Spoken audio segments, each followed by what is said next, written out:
Good morning dear student, welcome to the way of solution number 1 study channel West Bengal.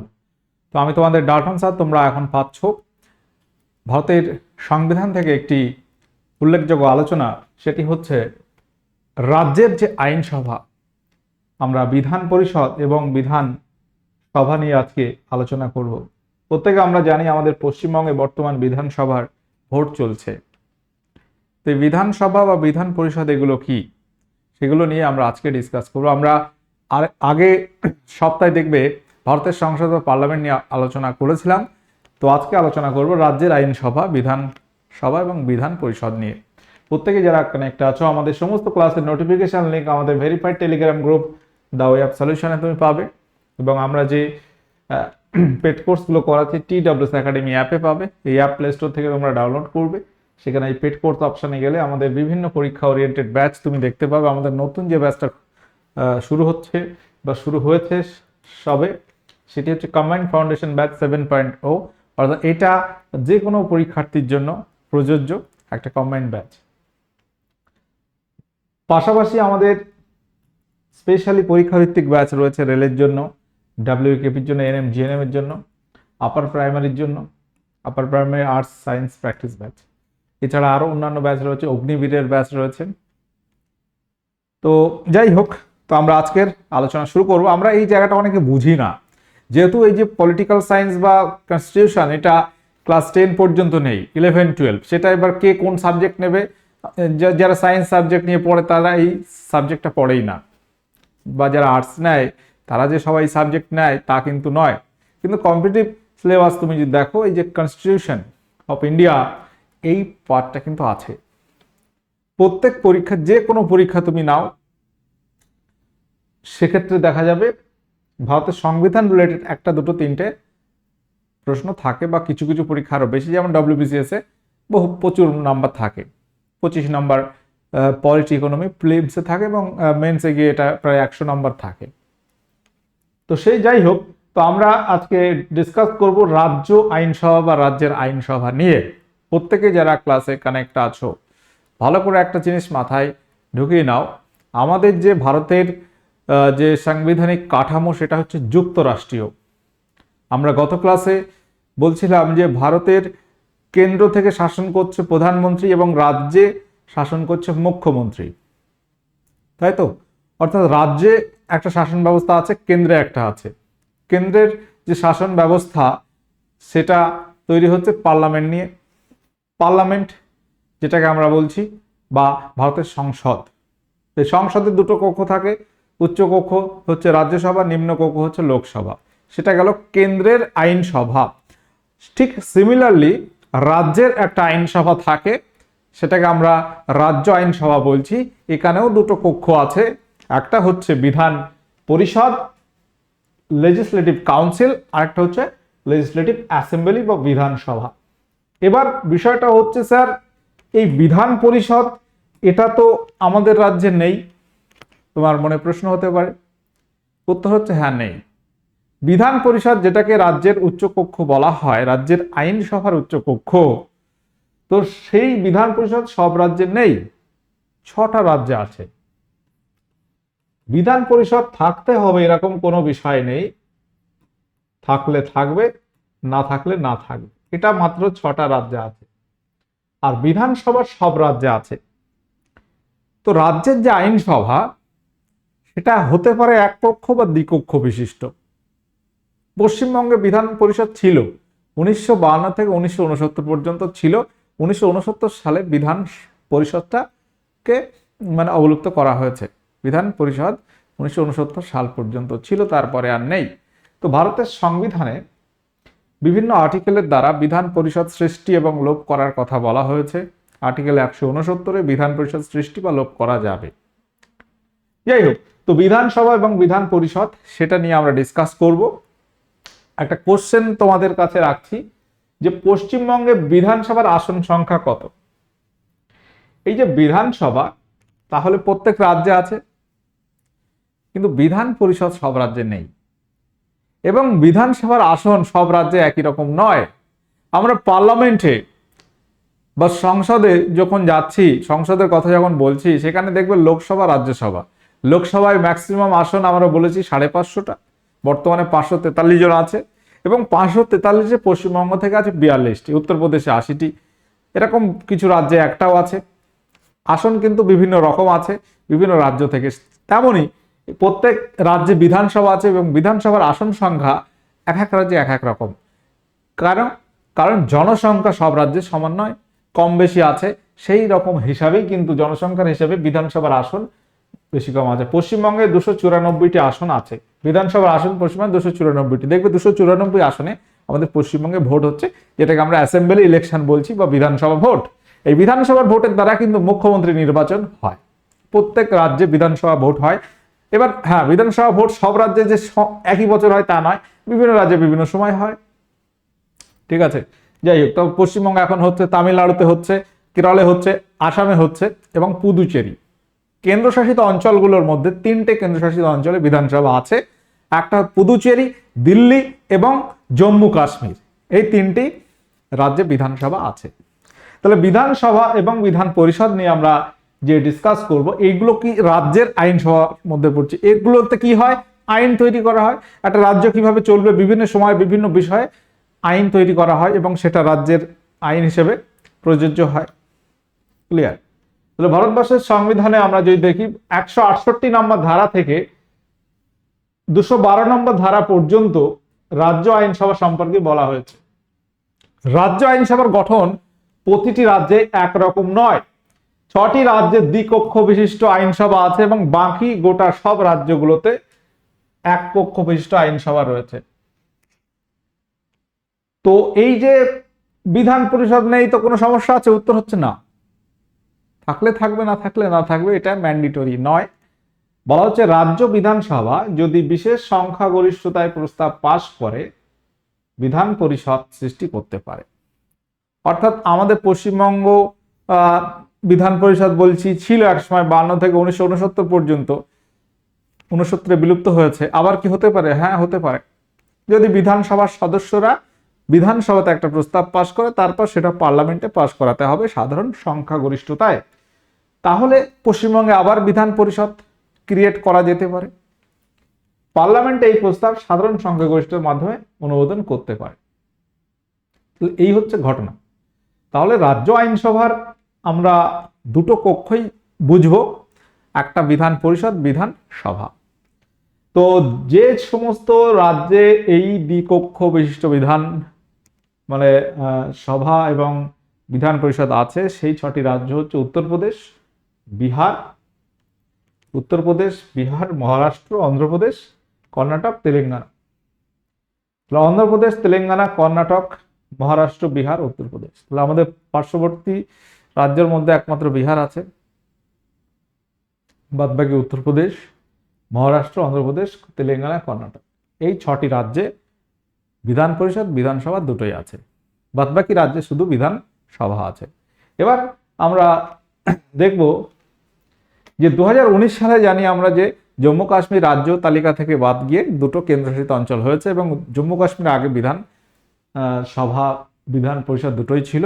যেহেতু এটা কেন্দ্রশাসিত অঞ্চল হয়ে গেছে, এখানে বিধান পরিষদ নেই, আর এখানে দ্বিকক্ষ বিশিষ্ট আইনসভা নেই। জম্মু কাশ্মীর একটা কেন্দ্রশাসিত অঞ্চল হলেও বিধানসভাটা আছে, বিধান পরিষদ নেই।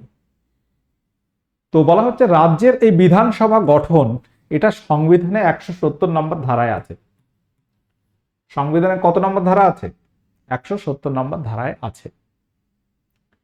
তো এই যে রাজ্য বিধানসভার সদস্যরা কাদের দ্বারা নির্বাচিত হয়, তাহলে একটা পয়েন্ট আমরা এখানে দেখব যে যদি বলি বিধানসভা, বিধানসভা এটা কিসের অংশ?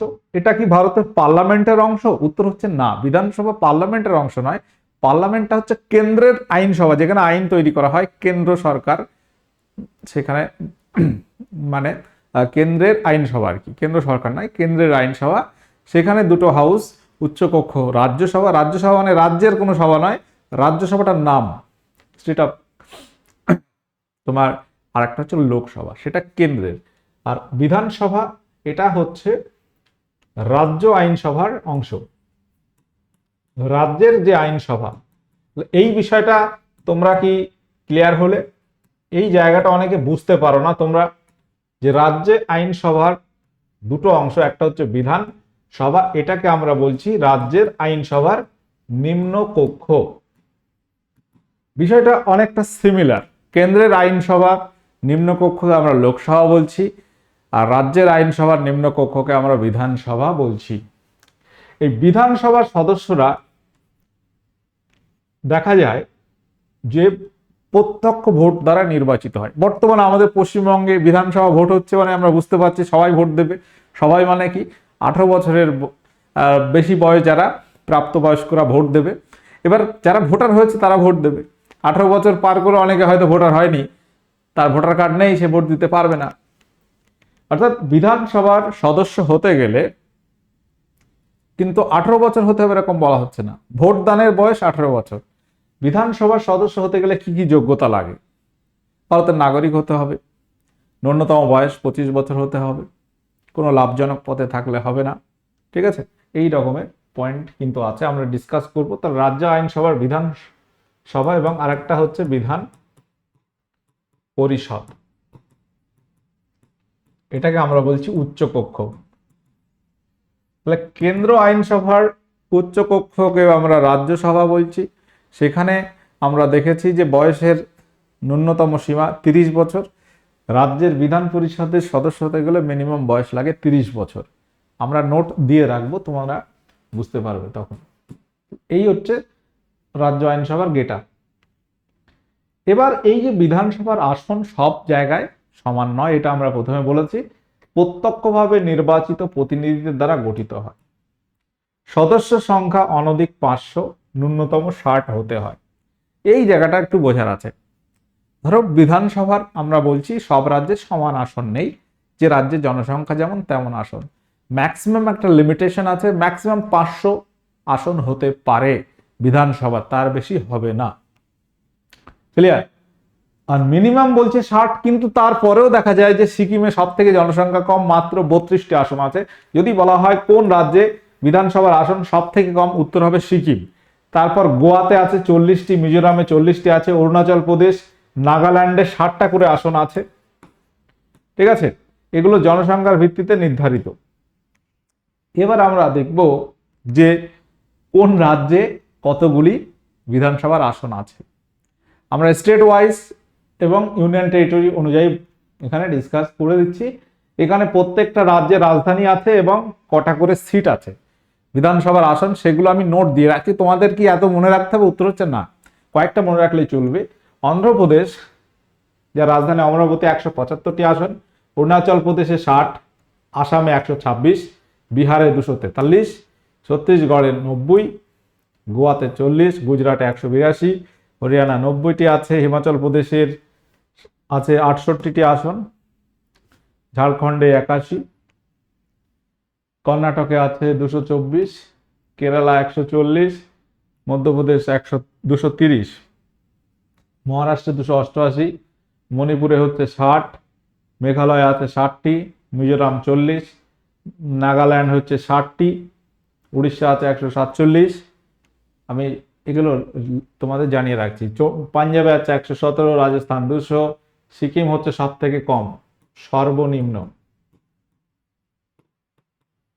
সব থেকে কম, তামিলনাড়ু 234, তেলেঙ্গানা তোমার 119, ত্রিপুরা 60টি, উত্তরপ্রদেশ 403। এটা হচ্ছে সবচেয়ে বেশি। সবচেয়ে বেশি আসন আছে উত্তরপ্রদেশে। কতটি? 403টি আসন আছে। আর সব থেকে কম সিকিমে আছে 32টি আসন। আমাদের পশ্চিমবঙ্গে 294, উত্তরাখণ্ডে 70টি আসন আছে। আমাদের ওয়েস্ট বেঙ্গল হচ্ছে সেকেন্ড, আসনের দিক থেকে দ্বিতীয়। তোমরা দেখতে পাচ্ছ? তাহলে এই গেল টোটাল ভারতবর্ষের যে 28টি রাজ্যের কি বিধানসভা আসন সংখ্যা। এছাড়া যে কেন্দ্রশাসিত অঞ্চলগুলি আছে তার মধ্যে 3টি কেন্দ্রশাসিত অঞ্চল, দিল্লি 70টা আসন, জম্মু কাশ্মীরে আছে 95টা আসন, পুদুচেরিতে 33টা আসন আছে। ঠিক আছে, এটা মাথায় রাখবে। তো রাজ্যের যে বিধানসভা গঠন, সেটা ভারতের সংবিধানের 170 নম্বর ধারায় বলা হচ্ছে যে বিধানসভা গঠন 170 নম্বর ধারার অধীনে। আর বিধান পরিষদ গঠন আছে ধারা 171-এর অধীনে। 171 অধীনে বিধান পরিষদ গঠন হতে পারে। দেখো এই যে বিধান পরিষদ 6টা রাজ্যে আছে, সব রাজ্যে নেই, আমাদের রাজ্যে নেই বলে আমরা অতটা ঠিক মাথায় ঢোকে না এটা। এই বিধান পরিষদের সদস্যরা কিন্তু ডাইরেক্ট জনগণ নির্বাচন করে না, যেমন রাজ্যসভাতে ঠিক ওই রকম বিধান পরিষদ, যেটা আমরা রাজ্যের আইনসভার উচ্চকক্ষ বলছি, সেখানে কিন্তু সদস্যরা পরোক্ষভাবে নির্বাচিত হয়। এবং একটা প্রশ্ন তোমাদের মাথায় আসতে পারে, তাহলে বিধান পরিষদের সদস্য কতজন হবে? তার একটা লিমিটেশন আছে। বলা হচ্ছে যে রাজ্যের বিধানসভা সদস্য সংখ্যা হবে, সেই রাজ্যের বিধানসভার 3/1 সদস্য বিধান পরিষদে হতে পারে। অর্থাৎ সর্বাধিক সদস্য সংখ্যা বিধান পরিষদের বিধানসভার 1/3 হতে পারে। ধরো পশ্চিমবঙ্গে 294টি আসন, তাহলে বিধানসভার আসন 294 হলে বিধান পরিষদ যদি হতো, কটা আসন হতো? 3/1। তাহলে 294, এটাকে তুমি 3 দিয়ে ভাগ করো, 3 9 27, 2 24, 3 8 24, তাহলে 98। পশ্চিমবঙ্গে বিধানসভা আসন 294টি, তাহলে বিধান পরিষদ যদি থাকে কটা আসন হবে? 98টি। উত্তর বোঝা যাচ্ছে কিভাবে হবে। 1969 সালের আগে যে বিধান পরিষদ ছিল, পশ্চিমবঙ্গের আসন সংখ্যা 98টিই ছিল। 3/1 হতে হবে। তাহলে এই হচ্ছে সিস্টেম। অর্থাৎ কোন রাজ্যে যদি 300টা আসন থাকে বিধানসভাতে, বিধান পরিষদে 3/1 মানে 100টা আসন হবে। এই সেন্সে এটা বলা হয়েছে। এবার একটা ন্যূনতম বলছে 40 জন সদস্য নিয়ে গঠিত হয়। যদি গোয়াতে বিধানসভা সদস্য সংখ্যা 32টি, তাহলে এর 40টা হওয়ার চান্স নেই, যদিও গোয়াতে নেই। তো এটা একটা বলা আছে রুলসে। এবার এই যে বিধান পরিষদের সদস্যরা আমরা বললাম যে প্রত্যক্ষভাবে নির্বাচিত হয় না, সাধারণ জনগণ ডিরেক্ট ভোট দেয় না। তাহলে দেয় কারা? কারা নির্বাচন করে?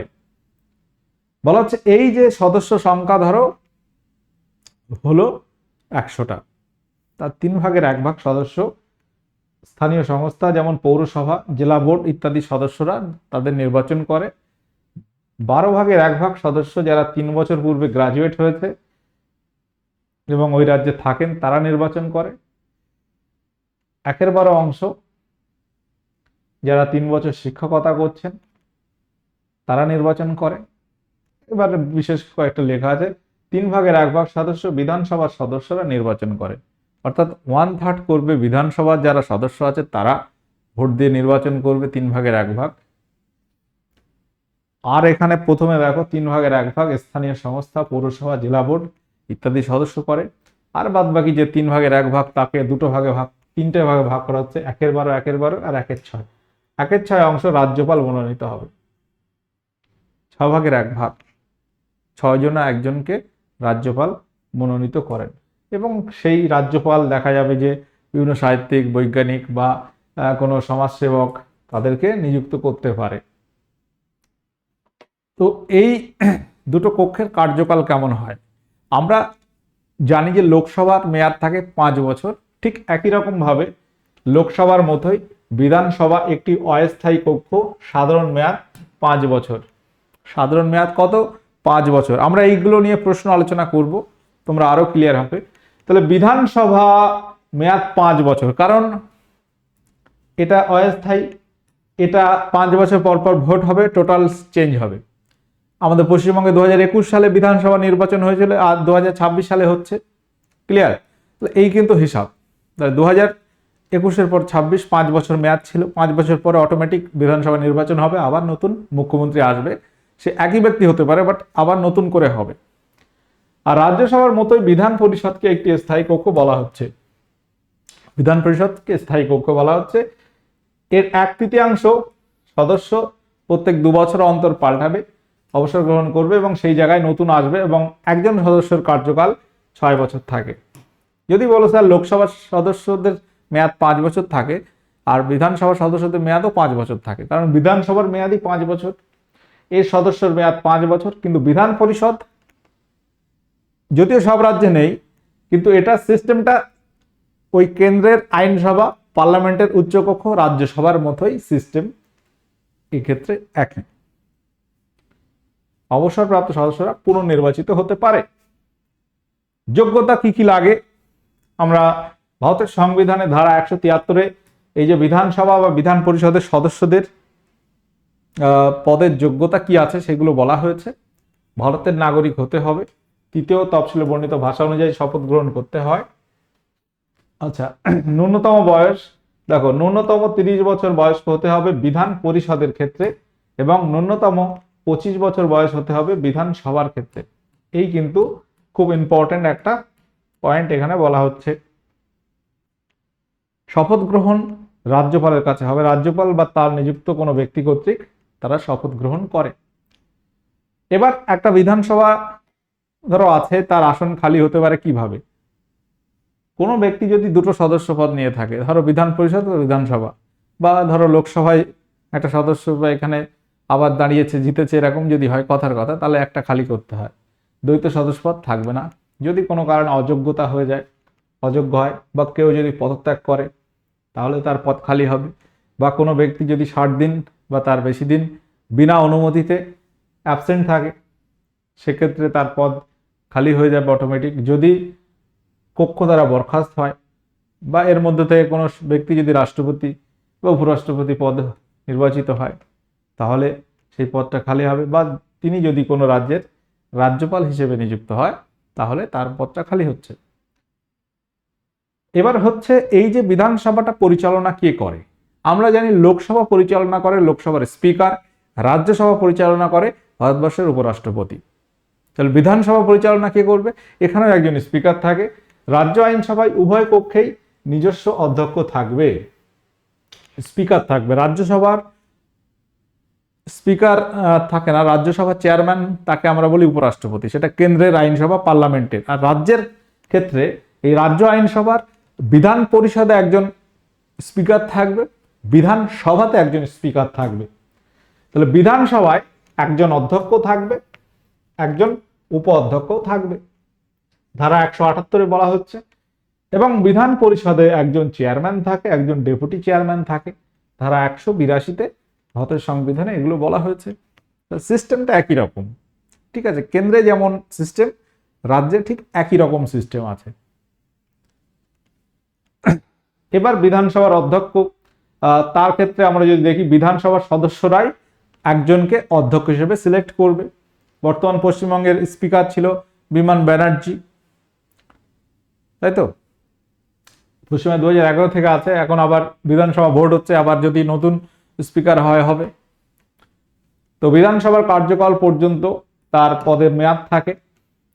তিনি যদি আসন খালি করতে চায়, তাহলে তার সদস্যপদ ত্যাগ করতে হবে। সদস্যপদ ত্যাগ করলে কার কাছে জমা দেবে? ডেপুটি স্পিকারের কাছে তার পদত্যাগপত্র জমা দেবে। তো এই সম্পর্কে কিছু পয়েন্ট আছে।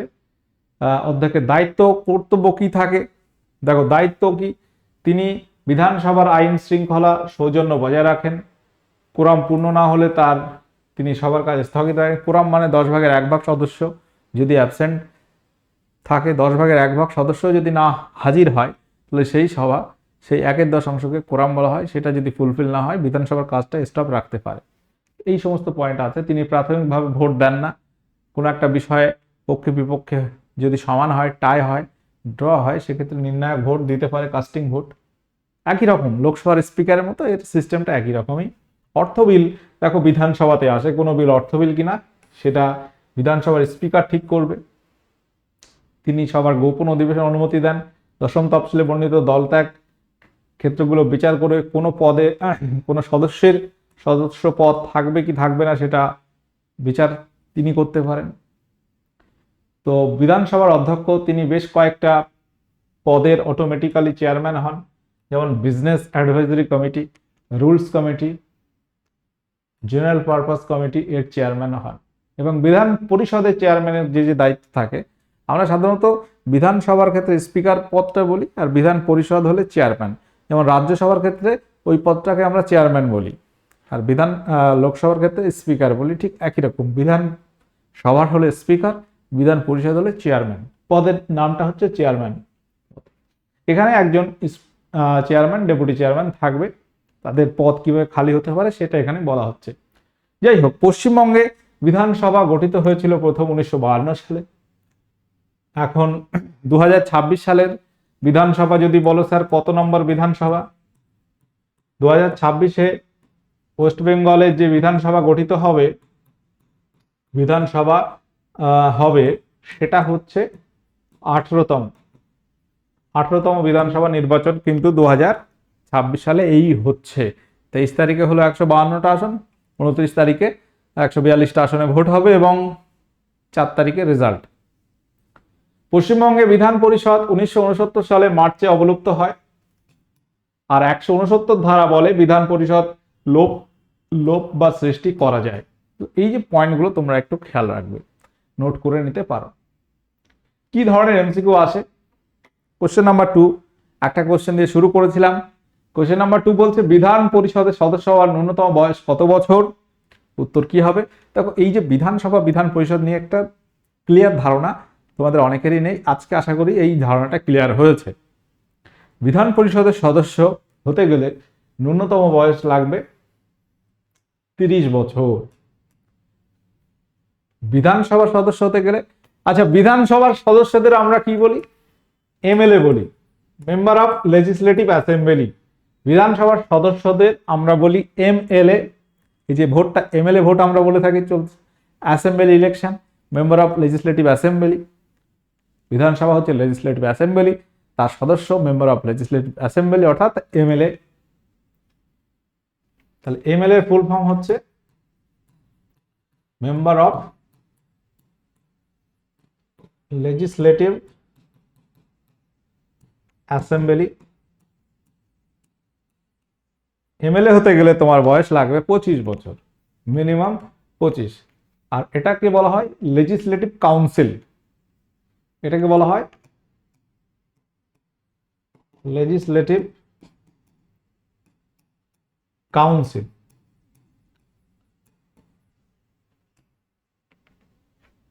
তাহলে ওখানে 30, রাজ্যসভায় যেমন 30, লোকসভাতে 25, বিধান পরিষদে 30, বিধানসভাতে 25 বছর। এমএলএ হতে গেলে বয়স লাগে 25 বছর। এই এমএলএ থেকে একজন হবে সিএম। সিএম হতে গেলে বয়স লাগে, সিএম মানে চিফ মিনিস্টার, মুখ্যমন্ত্রী হতে গেলে 25 বছর বয়স তার হতে হবে। সংবিধানের কত নম্বর ধারা অনুসারে রাজ্য বিধানসভা গঠনের কথা বলা হয়েছে? কোশ্চেন নাম্বার 4, সংবিধানের কত নম্বর ধারা অনুসারে রাজ্য বিধানসভা গঠনের কথা বলা হয়েছে? দেখবেন নোটে আমি বলেছি 170 নম্বর ধারা, অপশন ডি এখানে রাইট অ্যান্সার হবে।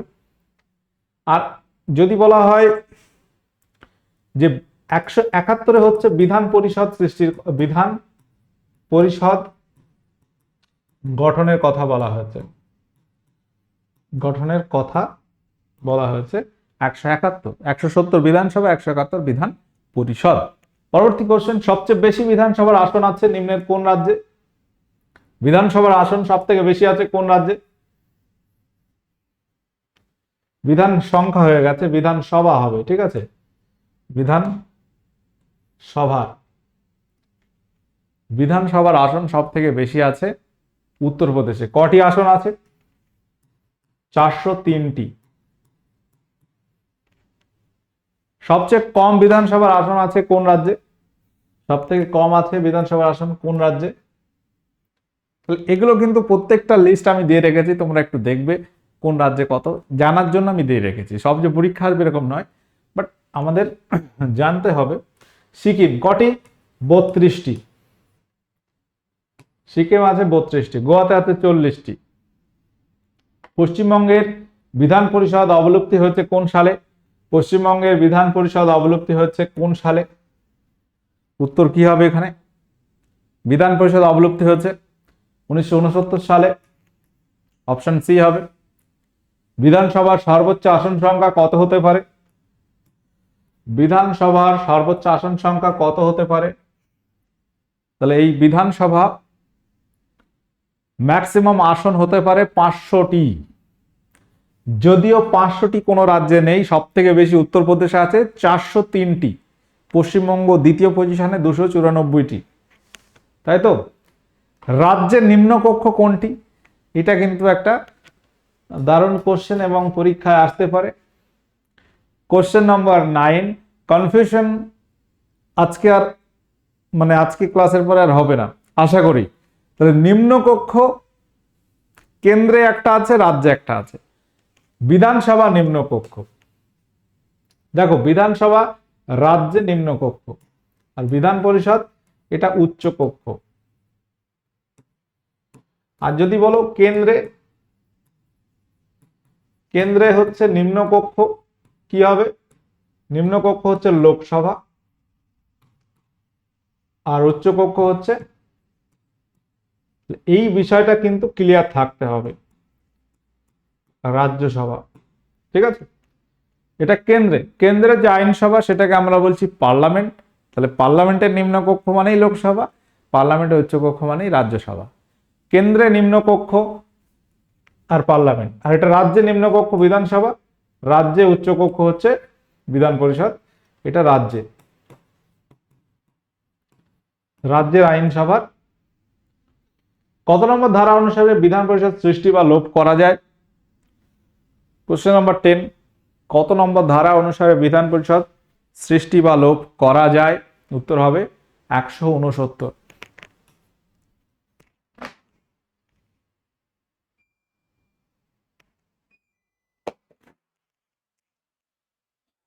বিধানসভা অর্থ বিল উত্থাপনের জন্য কার অনুমতি, পূর্ব অনুমতি লাগে? দেখো লোকসভায় অর্থ বিল আসার আগে রাষ্ট্রপতির পারমিশন লাগে, ঠিক তেমনই বিধানসভায় অর্থ বিল আসার আগে রাজ্যপালের পূর্ব অনুমতি লাগে। ভারতের রাজ্য আইনসভা কত প্রকারের হতে পারে? ভারতের রাজ্যের আইনসভা কত প্রকারের হতে পারে? Question number 12। তাহলে এখানে উত্তর কি হবে? রাজ্যের আইনসভা দেখো এক কক্ষ হতে পারে, দ্বিকক্ষ হতে পারে। এক কক্ষ বা দ্বিকক্ষ উভয় হতে পারে, কারণ 6টি রাজ্যে দ্বিকক্ষ আছে, আর বাদ বাকি 28টি থেকে 6টি বাদ দাও, 22টি রাজ্যে এক কক্ষ বিশিষ্ট আইনসভা আছে। কোন রাজ্যে দ্বিকক্ষ বিশিষ্ট আইনসভা আছে? এই আমরা জানি দ্বিকক্ষ বিশিষ্ট আইনসভা আছে 6টি রাজ্যে। 6টি রাজ্যে আছে, ইউপি আছে, মহারাষ্ট্র আছে, ঠিক আছে, কর্ণাটক, আর কি আছে? অন্ধ্রপ্রদেশ আছে। অন্ধ্রপ্রদেশের সঙ্গে তেলেঙ্গানাটা মনে রাখতে পারবে, সুবিধা হবে। তেলেঙ্গানা, অন্ধ্রপ্রদেশ, অন্ধ্রপ্রদেশ ভেঙে তেলেঙ্গানা হচ্ছে। আর একটা আছে বিহার, আমাদের প্রতিবেশী রাজ্য বিহারে আছে। এই 6টি রাজ্যে দ্বিকক্ষ বিশিষ্ট আইনসভা আছে। রাজ্য আইনসভার উচ্চকক্ষকে কি বলা হয়? এটা অলরেডি আমরা বলেছি, রাজ্য আইনসভার উচ্চকক্ষকে আমরা বলবো বিধান পরিষদ। ভুল করে রাজ্যসভা বলবে না। বিধান পরিষদের সদস্যদের, বিধানসভার সদস্যদের সর্বোচ্চ মেয়াদ কত বছর? বিধানসভার সদস্যদের মেয়াদ হচ্ছে 5 বছর। আর বিধান পরিষদ হলে সেক্ষেত্রে 6 বছর। তো আমাদের যে ব্যাচগুলো চলছে এগুলো লেটেস্ট কম্বাইন্ড ফাউন্ডেশন 7 ভার্সন আছে, মনে রাখতে পারো। তাহলে এটা আমরা আজকে হোমওয়ার্ক দেব নাকি করে দিই? বিধান পরিষদের সদস্যদের মেয়াদ 6 বছর।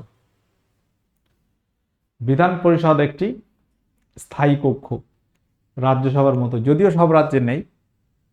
স্থায়ী কক্ষ মানে যদি চলে চলবে, সেটা 5 বছর পর পর ভাঙবে না, ওই জন্য এটাকে স্থায়ী কক্ষ বলা হয়।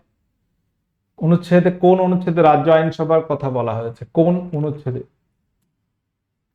অর্থাৎ বিধানসভা বিধান পরিষদ সম্পর্কে আমরা যদি দেখি 168 নম্বর ধারায় বলা হয়েছে। বিধান পরিষদের মোট সদস্য সংখ্যা কিসের উপর ভিত্তি করে নির্ভর করে? বিধান পরিষদের সদস্য সংখ্যা কটা হবে কিসের উপর ডিপেন্ড করে? বিধানসভা সদস্য কতজন আছে তার 1/3 অংশ হবে বিধান পরিষদের সদস্য। রাজ্যের আইনসভায় সভাপতিত্ব করে কে? স্পিকার হবে, ঠিক আছে, এটা বিধানসভার ক্ষেত্রে। তো আমাদের আজকের সেশন এখানে এন্ড হচ্ছে। তোমরা একটা হোমওয়ার্ক করবে, সেটা হচ্ছে যে আমাদের পশ্চিমবঙ্গের বিধানসভা নির্বাচন বর্তমানে হচ্ছে এবং রেজাল্ট আসবে 4 তারিখে, আমরা প্রত্যেকে জানি। তো ওয়েস্ট বেঙ্গলে এই বিধানসভাটা কততম নির্বাচন, এটা আমি ক্লাসের মাঝখানেই বললাম। 2026 সালের বিধানসভা কততম হতে চলেছে?